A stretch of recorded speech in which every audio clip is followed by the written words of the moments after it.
तो बच्चों हम लोग अगले क्वेश्चन पे चलते हैं। In which of the following reaction H2O2 act as a reducing agent. अब बेटा सबसे पहले कॉन्सेप्ट की बात कर लें। H2O2 हमारा रिड्यूसिंग एजेंट की तरह काम करेगा, तो जाहिर सी बात है इसके लिए क्या होना चाहिए। H2 अगर रिड्यूसिंग एजेंट बन रहा है हमारा, तो ये दूसरे को रिड्यूस करेगा, है ना। क्या होगा बेटा, रिड्यूस टू अदर्स, ठीक है। और फिर ये खुद के साथ क्या करेगा, ऑक्सीडाइज इटसेल्फ, ठीक है। ये खुद को ऑक्सीडाइज कर लेगा, डन। अब सवाल यह है कि अगर ये खुद को ऑक्सीडाइज करेगा तो हम इसके ऑक्सीडेशन को पहचानेंगे कैसे। ऑक्सीडेशन का मतलब क्या होता है बेटा, removal of electron, removal of electron, या फिर एडिशन ऑफ ऑक्सीजन, ठीक है, या फिर रिमूवल ऑफ हाइड्रोजन, या फिर इंक्रीज इन ऑक्सीडेशन स्टेट, है ना। इनमें से कुछ भी हो सकता है। तो आइए देखते हैं इसमें क्या हो रहा है ना। यहां पर लिखा हुआ है जैसे पहला H2O2 यहां पर हमारे पास है बेटा, यहां पर +2 इलेक्ट्रॉन ऐड हो रहे हैं, तो इलेक्ट्रॉन ऐड हुए तो H2O2 ने इलेक्ट्रॉन लिए, तो इसका खुद का क्या हो गया, रिडक्शन। ये दूसरे क्या करेगा, ऑक्सीडेशन, क्या कहलाएगा, ऑक्सीडाइजिंग एजेंट कहलाएगा। यहां पर बेटा -2 इलेक्ट्रॉन, यानी कि इलेक्ट्रॉन इसने लूज कर दिए, इलेक्ट्रॉन लूज करेगा तो क्या कर रहा है, ये खुद को ऑक्सीडाइज कर रहा है, दूसरे को रिड्यूस करेगा, क्या कहलाएगा, रिड्यूसिंग एजेंट कहलाएगा, ठीक है। यहां पर +2 इलेक्ट्रॉन लिखा हुआ है, इसका मतलब +2 इलेक्ट्रॉन का मतलब इलेक्ट्रॉन इसने लिए, खुद का किया रिडक्शन, दूसरे करेगा ऑक्सीडेशन, क्या कहलाएगा, ऑक्सीडाइजिंग एजेंट। यहां पर 2 इलेक्ट्रॉन इसने लूज कर दिए अगेन, तो फिर ये क्या हो जाएगा, इलेक्ट्रॉन लूज करना मतलब खुद का ऑक्सीडेशन, दूसरे का रिडक्शन, क्या कहलाएगा, रिड्यूसिंग एजेंट। तो यहां पर हम इसको लिख देंगे रिड्यूसिंग एजेंट। अब रिड्यूसिंग एजेंट कहां कहां काम कर रहा है बेटा, इस वाले में कर रहा है और इस वाले में, मतलब 2 और 4 में। तो 2 और 4 किसमें है, फर्स्ट आंसर में, तो हमारा आंसर फर्स्ट हो जाएगा। समझ में आ गया। चलिए अगला क्वेश्चन है, consider the following reaction, this is this and value of XYZ, ठीक है। अरे यार सिंपल सी बात है, हर बच्चे को समझ में आ गया होगा। अगर इस रिएक्शन को हम बैलेंस कर लें तो जितने भी रिएक्टेंट एंड प्रोडक्ट लिखे उनका जो स्टाइकियोमेट्रिक कोफिशिएंट होगा उसी से हम इस रिएक्शन में जो भी हमारे ऑप्शन है उनका आंसर दे देंगे, डन। तो हम लोग रेडॉक्स के बैलेंसिंग सीख चुके हैं, कैसे करते हैं। हम जो भी यहाँ पर हमारे पास रिएक्शन गिवन है इसको हम क्या करेंगे, दो हाफ इक्वेशन में कन्वर्ट कर लेंगे, ठीक है, और एक एक करके बैलेंस कर लेंगे। तो सबसे पहले लिखा, देखिए आप सबको दिख रहा होगा बेटा, MnO4- कन्वर्ट हो रहा है किसमें, Mn+2 में, ठीक है। तो यहां पर एक Mn है और यहां पर भी एक Mn है ना।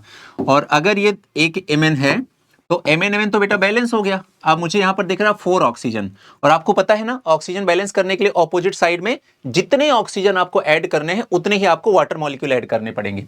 तो यहां पर हम ऐड कर देंगे 4H2O। ऐसा करने से इधर टोटल 8 हाइड्रोजन एक्स्ट्रा ऐड हो गए प्रोडक्ट साइड में।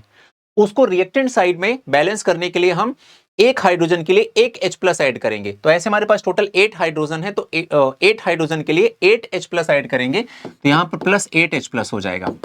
अब manganese balance, oxygen balance, hydrogen balance, अब मेरा काम होगा सबसे इंपॉर्टेंट चार्ज बैलेंस करना। रिएक्टेंट साइड में मैं चार्ज टोटल काउंट कर लूं, एक MnO4 पे एक नेगेटिव चार्ज है और 8 हाइड्रोजन पे +8 चार्ज है, टोटल +8 चार्ज है। तो 8 - 1 कितना हो गया, 7। और यहां पर केवल Mn पे चार्ज है, वाटर पे तो चार्ज है नहीं, न्यूट्रल है। मुझे देखना है इधर 7 चार्ज है, प्रोडक्ट साइड में +2 चार्ज है, ठीक है। कौन से चार्ज की वैल्यू हाई है, रिएक्टेंट साइड में। तो जिधर चार्ज की वैल्यू ज्यादा होती है मैग्नीट्यूड में, है ना, मतलब विद साइन ध्यान रखना है, तो जिधर चार्ज की वैल्यू ज्यादा होती है उधर हम उतने इलेक्ट्रॉन ऐड करते हैं जितने इलेक्ट्रॉन ऐड करके रिएक्टेंट एंड प्रोडक्ट दोनों साइड में इलेक्ट्रॉन के नंबर इक्वल आ जाएं। तो अगर इधर 7 है तो मैं इधर 5 इलेक्ट्रॉन ऐड कर दूं, एक इलेक्ट्रॉन पे एक नेगेटिव चार्ज होता है, तो 7 - 5 हो जाएगा, तो दोनों तरफ 2 इलेक्ट्रॉन इक्वल हो जाएंगे। तो मैं इधर क्या ऐड कर दूं बेटा, 5 इलेक्ट्रॉन ऐड कर दूं, ठीक है। अब मैंने ये सब इधर से हटा दिया, ठीक है। तो ये अपने पास सब डन। अब मेरा पहला इक्वेशन बेटा यहां पर बैलेंस हो चुका है। सेकंड इक्वेशन देखो, सेकंड हाफ इक्वेशन में देखूं तो कैसे बैलेंस होगा, C2O4 - 2 कन्वर्टेड इनटू CO2, ठीक है। अब यहां पर 2 कार्बन है तो यहां पर 2 कार्बन लिख देंगे। तो अब हमारा ऑक्सीजन अपने आप बैलेंस हो गया। तो कार्बन ऑक्सीजन बैलेंस हो गया, तो अब क्या करें हम लोग, चार्ज बैलेंस करेंगे। चार्ज इधर टोटल कितना है, -2, इधर कितना चार्ज है, 0। तो इसमें हाई वैल्यू कौन सी है, ये वाली है ना, लार्जर वैल्यू यही है। तो अगर ये लार्ज वैल्यू है तो मैं इस साइड इलेक्ट्रॉन ऐड करूं, उतने इलेक्ट्रॉन ऐड करूं कि दोनों साइड इलेक्ट्रॉन के नंबर इक्वल हो जाएं। इधर -2 है, इधर 0, इधर मुझे 2 इलेक्ट्रॉन ऐड कर देना चाहिए, तो मैं इधर 2 इलेक्ट्रॉन ऐड कर दूंगा, ठीक है, एक इलेक्ट्रॉन पे एक नेगेटिव चार्ज, टू इलेक्ट्रॉन पे टू नेगेटिव चार्ज, तो इस तरह से 0 -2 is equal to total charge -2 आ जाएगा, दोनों साइड -2 इक्वल हो गया। अब मैं इसको भी हटा दे रहा हूं यहां से। अब हमारे दोनों इक्वेशन हो गए बेटा बैलेंस। ठीक है, अब इन दोनों इक्वेशन को मुझे क्या करना है, ऐड करना है। ठीक है, लेकिन ऐड करने की कंडीशन क्या है, शर्त क्या है? ऐड करने की कंडीशन ये है बेटा कि जब हम दोनों इक्वेशन को ऐड करेंगे तो दोनों इक्वेशन ऐड करने के बाद फाइनल इक्वेशन में एक भी जगह पर इलेक्ट्रॉन नहीं लिखा जाना चाहिए। अब देखो, एक इक्वेशन में इलेक्ट्रॉन राइट हैंड साइड में है, एक इक्वेशन में इलेक्ट्रॉन लेफ्ट हैंड साइड में है। अगर मैं ऐसे किसी नंबर से फर्स्ट एंड सेकेंड इक्वेशन में रिएक्शन में मल्टीप्लाई कर दूं कि दोनों इक्वेशन में नंबर ऑफ इलेक्ट्रॉन इक्वल आ जाए, तो इजिली इलेक्ट्रॉन एक दूसरे से कैंसिल आउट हो जाएंगे। तो मुझे लग रहा है यहां पर 2 इलेक्ट्रॉन लिखा हुआ है, तो मैं इस इक्वेशन में 2 से मल्टीप्लाई कर दूं। यहां पर 5 इलेक्ट्रॉन है, तो मैं इस इक्वेशन में 5 से मल्टीप्लाई कर दूं। ऐसा करने से दोनों इक्वेशन में 10 एंड 10 इलेक्ट्रॉन हो जाएंगे, एक लेफ्ट हैंड साइड में एक राइट हैंड साइड में। तो जब फाइनल इक्वेशन में लिखूंगा तो इलेक्ट्रॉन एक दूसरे को कैंसिल आउट कर देंगे। ठीक है, डन। तो चलिए अब मैं क्या करूंगा बेटा, अब थोड़ा आपको स्मार्ट बनना पड़ेगा। मैं क्या करूंगा, इस नंबर से सब पूरे रिएक्शन में मल्टीप्लाई भी करूंगा, पहला काम। और दूसरा काम क्या करूंगा, रिएक्टेंट को रिएक्टेंट साइड आपस में ऐड कर लूंगा, प्रोडक्ट को एक साथ ऐड कर लूंगा, और मैं सीधा फाइनल इक्वेशन लिखूंगा। आपको देखते रहना है। ठीक है, इधर 2 से देखो, इधर 5 में मल्टीप्लाई किया, 10 इलेक्ट्रॉन हो गया। इलेक्ट्रॉन तो फाइनली कैंसिल आउट हो जाएगा, उसको लिखने की जरूरत तो है नहीं। इस 2 से इसमें मल्टीप्लाई किया तो ये हो गया 2 MnO4 माइनस, प्लस कितना हो गया, 2 से 8 में मल्टीप्लाई किया तो इधर हो गया 16H प्लस। इस इक्वेशन के दोनों रिएक्टेंट लिखे जा चुके हैं। अब इस इक्वेशन का रिएक्टेंट लिखने की बारी है। 5 से मल्टीप्लाई करूंगा तो ये हो जाएगा 5C2O4 माइनस 2। ठीक है, अब मैं इसको कन्वर्ट करूंगा प्रोडक्ट में। अब प्रोडक्ट बताइए इस साइड का क्या है, 2Mn plus 2 plus 8H2O and plus 10CO2। ठीक है, ये डन। ये फाइनल इक्वेशन हमारे पास बन गई। अब मैं कंपेयर कर लेता हूं, यहां MnO4 माइनस के आगे क्या लिखा है, x लिखा है। MnO4 माइनस के आगे x लिखा है, यानी कि x की वैल्यू क्या हो गई, 2 हो गई। ठीक है, यहां पर C2O4 माइनस 2 के आगे y लिखा हुआ है। यहां पर C2O4 माइनस 2 का कोफिशिएंट कितना है, 5। इसका मतलब y की वैल्यू कितनी हो गई, 5 हो गई। ठीक है, यहां H प्लस के आगे z लिखा हुआ है। ठीक है, और H प्लस के आगे क्या लिखा हुआ है, z लिखा हुआ है। तो z की वैल्यू कितनी हो गई, 16। तो 2, 5, 16 किस ऑप्शन में दिख रहा है, लास्ट वाले डी में। यही हमारा फाइनल आंसर हो गया। ठीक है, चलिए नेक्स्ट क्वेश्चन है, the standard reduction potential for zinc, निकल और ये सब जो कुछ भी गिवन है। ठीक है, आप देखो, जिंक के लिए मुझे वैल्यू गिवन है बेटा यहां पर -0.76 वोल्ट। Ni2 से Na प्लस में कन्वर्जन के लिए वैल्यू गिवन है 0.23। Fe प्लस 2 से Fe के लिए कन्वर्जन की वैल्यू है -0.44 वोल्ट। ठीक है, मैंने आपको सिखा रखा ये सब किसकी वैल्यू है, SRP की। आपको मैंने सिखा रखा है कि रिड्यूसिंग पावर जो होती है बेटा, ठीक है, वो इनवर्सली प्रोपोर्शनल होती है SRP के। जहां पर जिस मेटल के केस में आपको दिख रहा होगा कि SRP की वैल्यू जितनी लो होगी या लोवेस्ट होगी या कम से कम होगी, वो उतना ही अच्छा रिड्यूसिंग एजेंट कहलाएगा। उसकी रिड्यूसिंग पावर उतनी ही ज्यादा होगी, तो दूसरे को उतनी आसानी से रिड्यूस कर देगा, खुद को उतनी आसानी से ऑक्सीडाइज कर लेगा। तो मुझे ऐसा समझ में आ गया। अब मुझे इन तीनों वैल्यूज में कंपेयर करने पर लगा कि यार इसकी जो वैल्यू दी गई है -0.76, ये तो सबसे लोवेस्ट वैल्यू है विद नेगेटिव साइन, है ना। अगर ये सबसे लोएस्ट वैल्यू है बेटा, तो मुझे ये समझ में आ गया कि इसके SRP सबसे लो है, तो ये सबसे बेस्ट रिड्यूसिंग एजेंट बनेगा। ठीक है, तो ये एक बेस्ट रिड्यूसिंग एजेंट बन गया। ठीक है, और बेटा यहां पर -0.44 है, यहां -0.23 है। मैं इन दोनों में कंपेयर करूं तो इसमें हाईएस्ट वैल्यू कौन सी है, हाई वैल्यू कौन सी है, -0.23। डन, समझ में आ रही बात ना। ये लेस नेगेटिव मोर पॉजिटिव की तरफ है ना, तो कह सकते हैं। तो कुल मिला के ये वैल्यू क्या हो गई, हाईएस्ट वैल्यू हो गई। और अगर ये वैल्यू हाईएस्ट हो गई बेटा, तो इसका मतलब कि इसमें SRP की वैल्यू क्या हो गई, हाई हो गई। तो ये SRP की वैल्यू हाई, रिड्यूसिंग पावर कम, रिड्यूसिंग पावर कम तो ऑक्सीडाइजिंग पावर ज्यादा। ठीक है, तो हम ये भी कह सकते हैं कि ये सबसे पुअर रिड्यूसिंग एजेंट होगा, है ना, पुअर रिड्यूसिंग एजेंट होगा, या सबसे वर्स्ट रिड्यूसिंग एजेंट होगा इन तीनों के कंपेयर में। अब बेटा मुझे देखना है कि अगर ये बेस्ट रिड्यूसिंग एजेंट है जिंक, तो ये दूसरे को क्या करेगा, रिड्यूस करेगा, और खुद को क्या करेगा, ऑक्सीडाइज करेगा। तो जिंक तो हमेशा बेटा फिर Zn से खुद को Zn+2 में कन्वर्ट करना चाहेगा। जबकि ये हमारा जो निकल है, ये निकल एक पुअर रिड्यूसिंग एजेंट है। अगर रिड्यूसिंग एजेंट ये वर्स्ट है तो ये एक बेस्ट ऑक्सीडाइजिंग एजेंट बनेगा।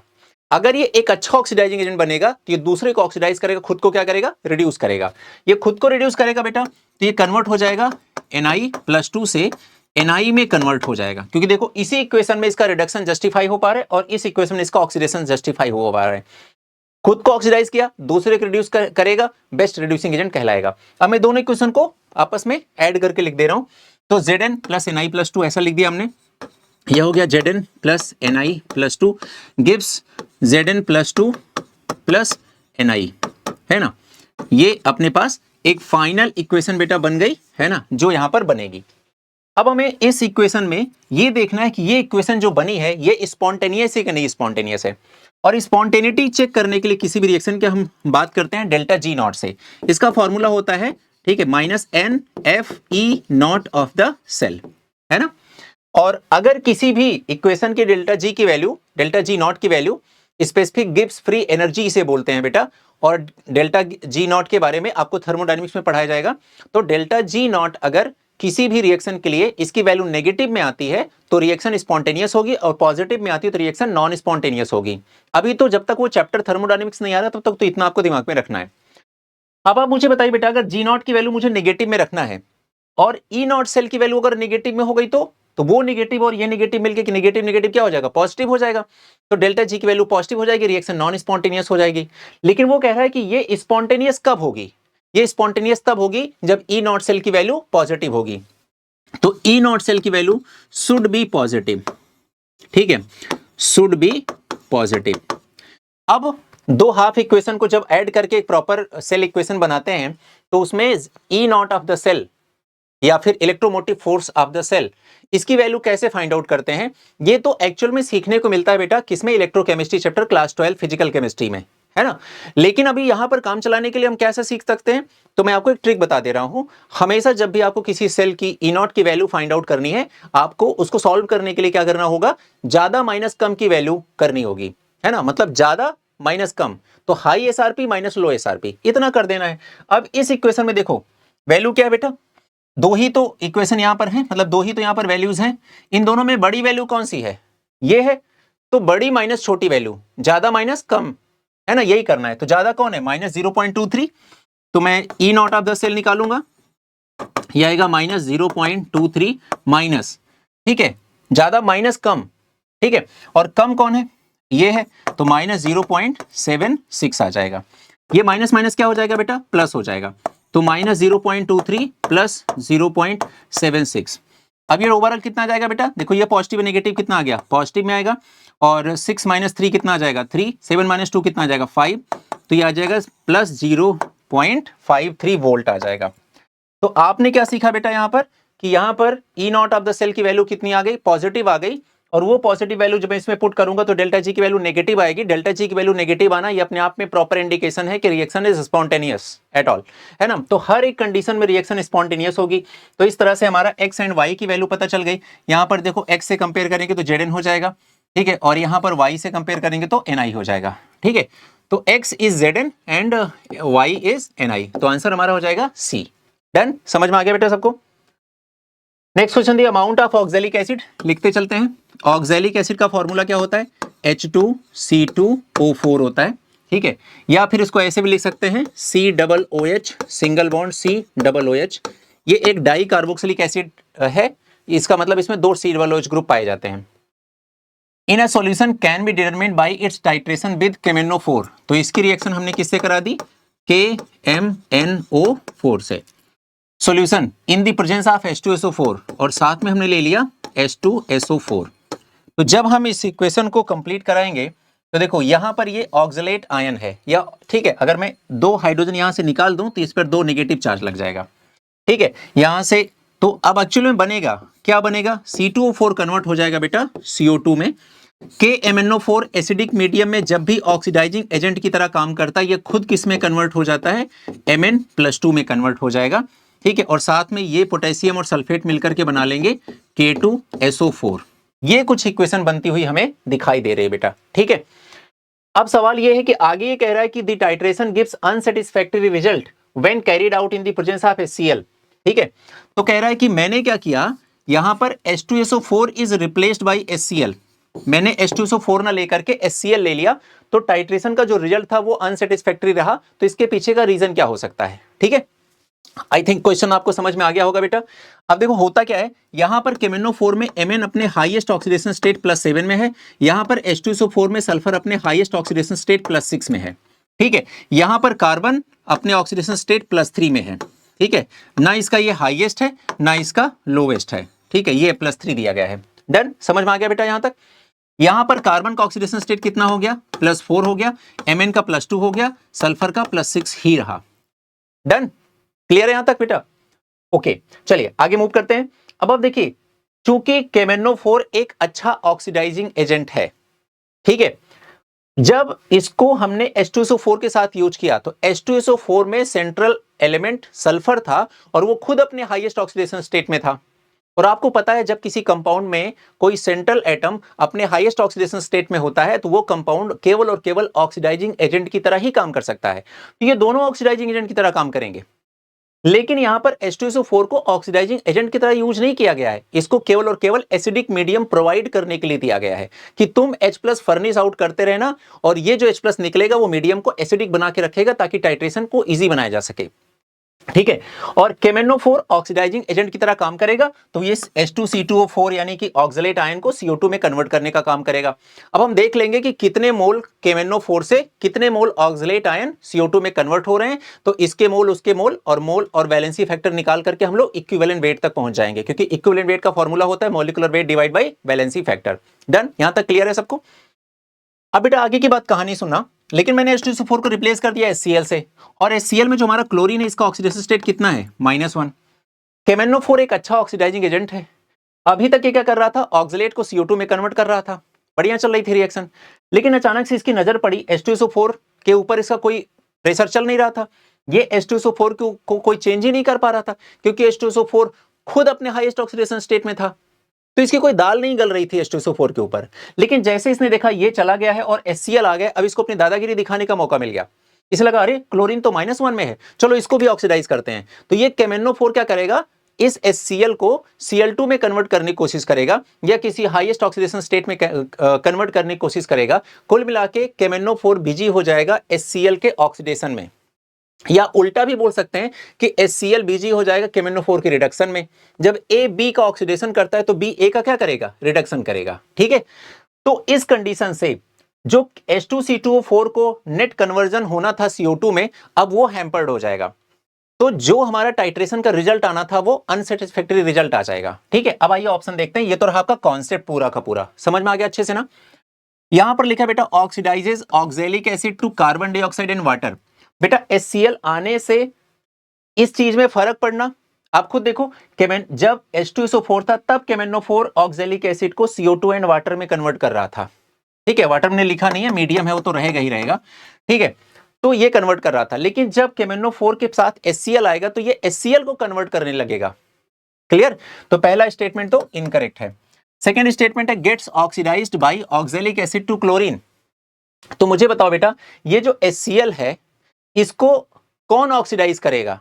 जो बेस्ट ऑक्सीडाइजिंग एजेंट इस मीडियम में प्रेजेंट होगा, और वो कौन है? KMnO4। और इसमें लिखा है कि get oxidise by oxalic acid. तो बेटा जो HCl का क्लोरीन है, क्या उसको ऑक्सीडाइज H2C2O4 करेगा? अरे बिल्कुल नहीं करेगा, KMnO4 करेगा, जो कि अपना माना जाना ऑक्सीडाइजिंग एजेंट है।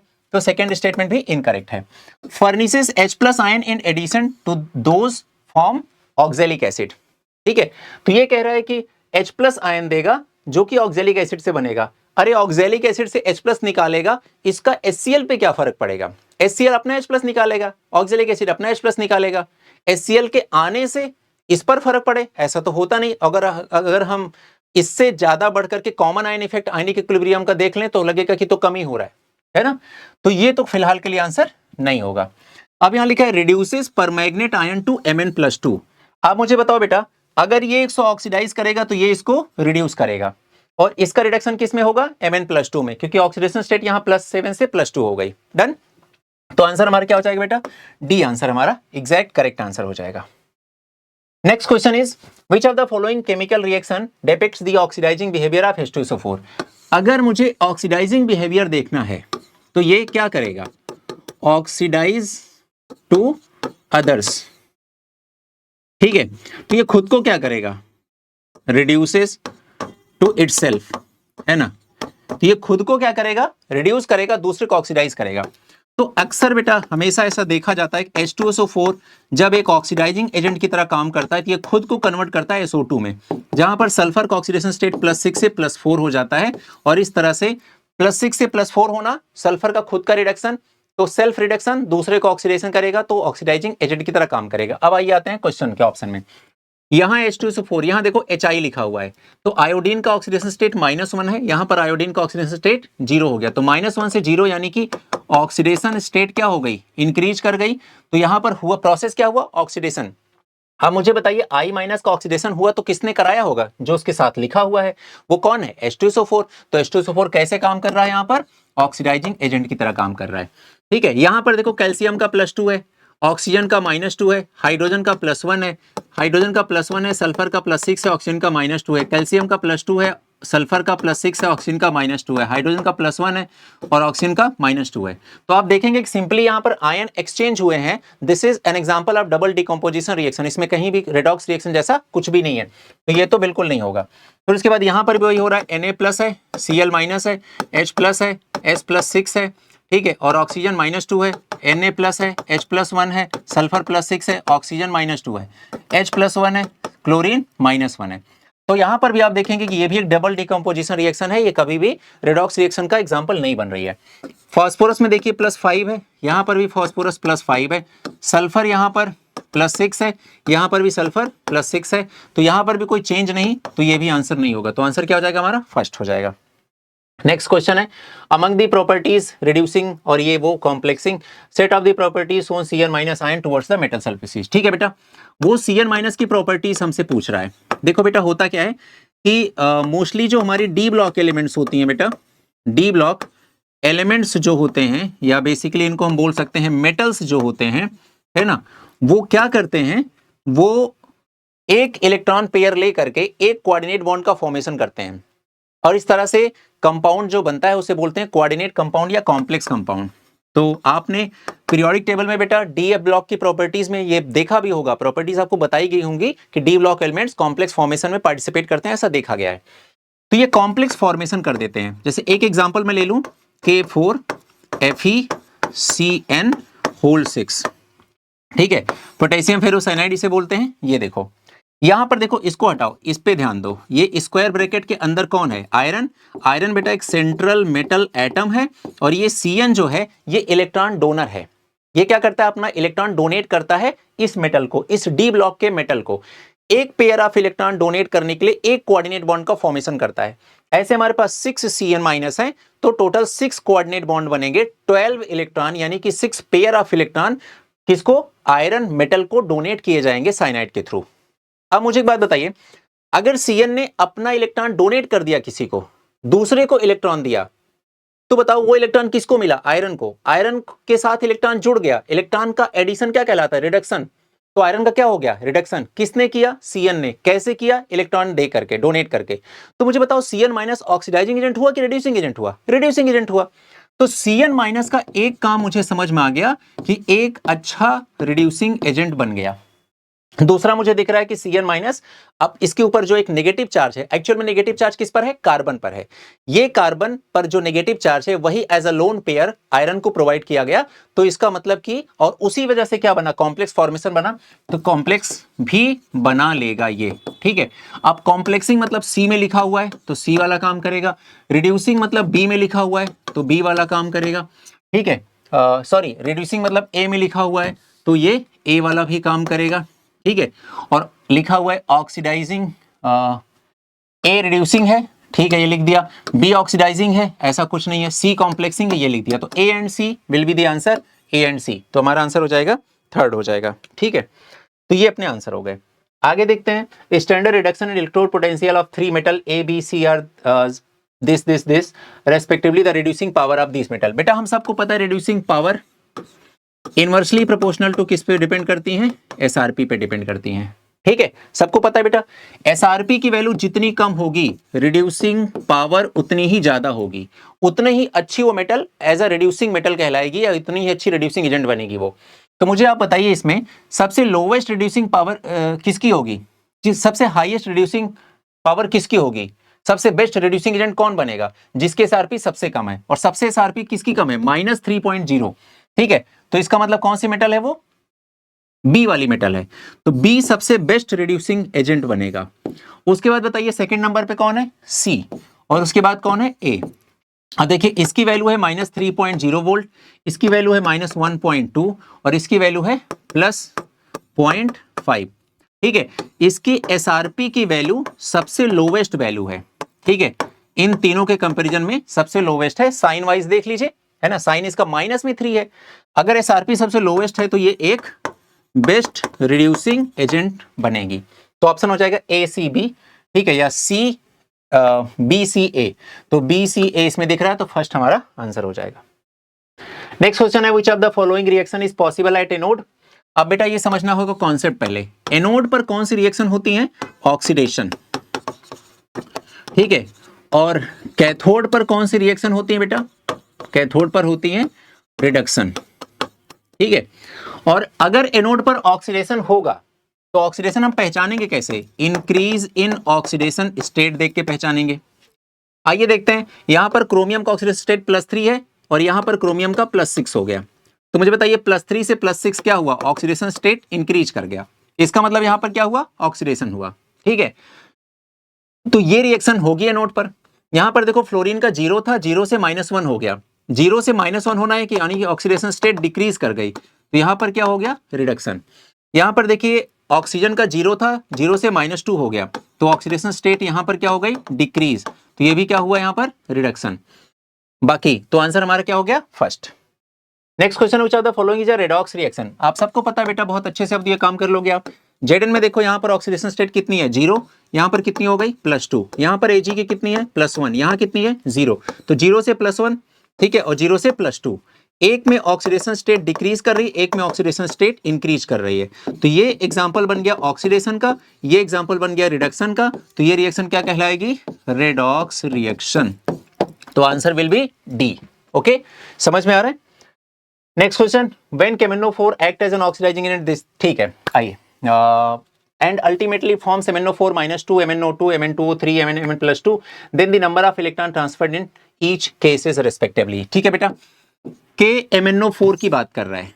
ठीक है, तो देखो बेटा ये रहा आपका KMnO4 पोटेशियम पर मैग्नेट, है ना, और इसको मैंने लिख दिया आयनिक फॉर्म में MnO4-, इसे बोलेंगे पर मैग्नेट आयन। अब ये कन्वर्ट हो रहा है किसमें किसमें, सबसे पहले कन्वर्ट हुआ है MnO4 MnO4-2 में, सेकेंड कन्वर्जन हुआ है MnO2 में, थर्ड कन्वर्जन हुआ है Mn2O3 में, फोर्थ कन्वर्जन हुआ है किसमें, Mn+2 में। अब आइए सब में ऑक्सीडेशन स्टेट देख लेते हैं। यहां पर Mn का ऑक्सीडेशन स्टेट +7 है, यहां पर ऑक्सीडेशन स्टेट क्या हो जाएगा, +6 हो जाएगा, यहां पर +4 हो जाएगा, यहां पर +3 हो जाएगा, यहां पर +2 हो जाएगा। तो मुझे बताइए +7 से +6 चेंज कितने का आया, change in oxidation state is equal to 1। यहां पर +7 से 4 कितना आया, 3। यहां पर +7 से 3 कितना आया, चेंज 4 का। यहां 7 से 2 चेंज कितने का आया, 5 का। आप देखो यहां पर MnO4- के बारे में थोड़ी बातें कर लो बेटा। ये जो हमारा KMnO4 होता है, ये 3 मीडियम में काम करता है। ये एसिडिक मीडियम में काम करता है, ये न्यूट्रल या फिर वीक अल्कलाइन मीडियम में काम करता है, और ये प्रॉपर बेसिक या अल्कलाइन मीडियम में काम करता है। तो जब ये एसिडिक मीडियम में काम करता है बेटा, तो ये खुद को कन्वर्ट करता है Mn+2 में। ठीक है, और जब ये कन्वर्ट करता है खुद को न्यूट्रल वाले में कन्वर्ट करता है, ठीक है, तो ये कन्वर्ट कर लेता है खुद को MnO2 में। और जब ये बेसिक मीडियम में वर्क करता है बेटा, तो ये जो प्रोडक्ट बनता है वो बन जाता है K2MnO4। ठीक है, अब ध्यान से देखिएगा बेटा, यहां पर ऑक्सीडेशन स्टेट +7 है Mn की, है ना, यहां पर +2 हो गई, तो चेंज कितने का आया, 5 का। ठीक है, यहां पर देखो +7 है, यहां कितना आ गया, +4 आ गया। ठीक है, तो चेंज कितने का आया, 3 का। ठीक, और यहां पर कितने का? 7 4, हाँ 3 का, ठीक। और हाँ ठीक है। और यहां पर देखिए अगर बेसिक मीडियम में देखेंगे आप तो क्या बन रहा है? MnO4-2, ठीक है। तो यहां पर ऑक्सीजन स्टेट कितना आ गया? +6। तो चेंज कितने का आया? 1 का। 7 से 6 होना मतलब 1 का चेंज। तो आप इसको ऐसे याद रखेंगे कि बेसिक मीडियम, न्यूट्रल या फिर एसिडिक मीडियम में चेंज 1 का, 3 का, 5 का आता है। ये ध्यान रहे बेटा सबको। तो मैंने यहां पर आपको सिखा दिया कि KMnO4 किस मीडियम में वर्क करने पर खुद किस में कन्वर्ट होता है और कितना ऑक्सीडेशन स्टेट चेंज होता है। अगर आपको ऑक्सीडेशन स्टेट चेंज करना आ गया तो आपको वैलेंसी फैक्टर निकालना आ गया। इस तरह से आपको KMnO4 का इक्विवेलेंट वेट फाइंड आउट करना आ जाएगा, जिसका formula molecular weight divide by valency factor होता है। क्लियर हो गई बात बेटा? ठीक है। तो ये आपका जेई का कंप्लीट, जेई मेंस का सारा क्वेश्चन जो अभी तक रेडॉक्स के उसमें चैप्टर में आया हुआ है वो हम लोगों ने कंप्लीट कर लिया है बेटा। अब अगला हमारा जो वीडियो होगा वो रेडॉक्स के जेई एडवांस के क्वेश्चंस और प्रॉब्लम को लेकर के होगा, जो अभी तक प्रीवियस ईयर क्वेश्चन में पूछे गए हैं। क्लियर है ना? तो सबको समझ में आ गया यहां तक? बहुत अच्छे से समझ में आया। अब आपको इस वीडियो से रिलेटेड अगर आपकी कोई क्वेरी है, आपको किसी पर्टिकुलर क्वेश्चन में आपके कोई सवाल है कि ऐसे होना चाहिए, तो आप दो जगह हमें कांटेक्ट कर सकते हैं। पहला तो आप हमारे जो भी जहां पर आप वीडियो देख रहे हैं, जिस यूट्यूब चैनल पे, अपने जो 7 मिनट्स केमिस्ट्री की यूट्यूब चैनल पे जहां पे वीडियो देख रहे हैं, उसके कमेंट सेक्शन में जाकर के आप मैसेज कर सकते हैं, है ना? जो भी आपके मन में XYZ प्रश्न आ रहा है, या भी आपको ये लगता है कि इस चीज में थोड़ा ये भी एक्सप्लेन कर देते, तो आप वो सजेस्ट कर सकते हैं। आपको लगता है कि मेरा रेडॉक्स चैप्टर बहुत स्ट्रांग नहीं है, हमने बहुत अच्छे से किया नहीं है, तो आप उसके लिए भी डिमांड कर सकते हैं, सजेस्ट कर सकते हैं कि इसके कुछ और भी इंपॉर्टेंट वीडियो सब्जेक्टिव मटेरियल बनाए जाएं, तो वो भी आप बता सकते हैं। दूसरा, आप हमारे टेलीग्राम चैनल पर जाकर के, जो हमारा 7 मिनट्स केमिस्ट्री, आप सर्च कर लीजिएगा टेलीग्राम पे, तो ऑफिशियल चैनल जो हमारा है वहां पर जाके अपनी क्वेरीज, अपने क्वेश्चंस आप वहां पर लिख सकते हैं डिस्कशन वाले ग्रुप में। वहां पर भी आपके क्वेश्चन का जो भी लगेगा वो सही आंसर भी किया जाएगा और फिर उससे रिलेटेड वीडियोस या आपको जरूर बना के दिए जाएंगे। ठीक है बेटा? तो आप लोगों का रिस्पांस मुझे चाहिए बेटा, है ना? मैंने पहले भी आपसे कहा, देखो टीचर के लिए सबसे बड़ा मोटिवेशन उसके प्यारे प्यारे बच्चे होते हैं। अब वो बच्चे हमारे जो हैं, अगर वो अपनी तरफ से रिस्पॉन्ड करना स्टार्ट करेंगे तो मैं तो बहुत ही अलग लेवल का वीडियो बनाने वाला हूं, है ना? जेई, स्पेशली जेई सेगमेंट में तो जो सबसे बेस्ट क्वेश्चन की प्रैक्टिस हो सकती है वो मैं करूंगा, है ना? वो मैं आप सब लोगों के साथ शेयर करूंगा। जो बेस्ट स्ट्रेटजी हो सकती है ना? वो, और जो सबसे बेस्ट क्वालिटी के क्वेश्चंस हो सकते हैं, जो एडवांस लेवल के क्वेश्चंस हो सकते हैं, उनके पीछे की एग्जामिनर की साइकोलॉजी क्या होती है, क्या हो सकती है, क्या सोच के उसने उस ऑप्शन को बनाया होगा, हम हर एक चीज के बारे में डिटेल डिस्कशन करेंगे। ठीक है? तो अब अपना पीवाईक्यू सीरीज में अपने सारे लोगों को, अपने सारे दोस्तों को शेयर कर दीजिए। ये पीवाईक्यू सीरीज बहुत ही शानदार होने वाली है, और मैं गारंटी कह सकता हूं बेटा कि अगर आप इस पीवाईक्यू सीरीज को फर्स्ट चैप्टर से लेकर के लास्ट चैप्टर तक अगर आप इसके साथ बने रहे, तो आपकी केमिस्ट्री अलग लेवल पे जा चुकी होगी। क्योंकि मैं सिर्फ क्वेश्चन के आंसर बताने नहीं आता हूं, मैं उससे रिलेटेड कॉन्सेप्ट और उसका जितना डीप में एनालिसिस हो सकती है वो करने के लिए आता हूं। ठीक है? उम्मीद कर रहा हूं कि आप सब इस सेशन को एंजॉय कर रहे होंगे। अगला हमारा चैप्टर जो होगा वो केमिकल बॉन्डिंग को लेकर के होगा। तब तक के लिए आप इस चैनल पे बने रहिए, अपने लोगों को शेयर करते रहिए, अपने दोस्तों को शेयर करते रहिए। ठीक है? ज्यादा से ज्यादा आप लोग इससे जुड़ेंगे तो मेरा भी हौसला बढ़ेगा और मैं और बेहतर करने के लिए आपके लिए अंदर से कहीं ना कहीं मोटिवेट होऊंगा, है ना? तो वक्त आ गया आपसे विदा लेने का। मिलते हैं छोटे से ब्रेक के बाद, यानी कि अगले वीडियो में। तब तक खुश रहिए, मुस्कुराते रहिए, अपना बहुत सारा ख्याल रखिए। Thank you so much. Bye bye.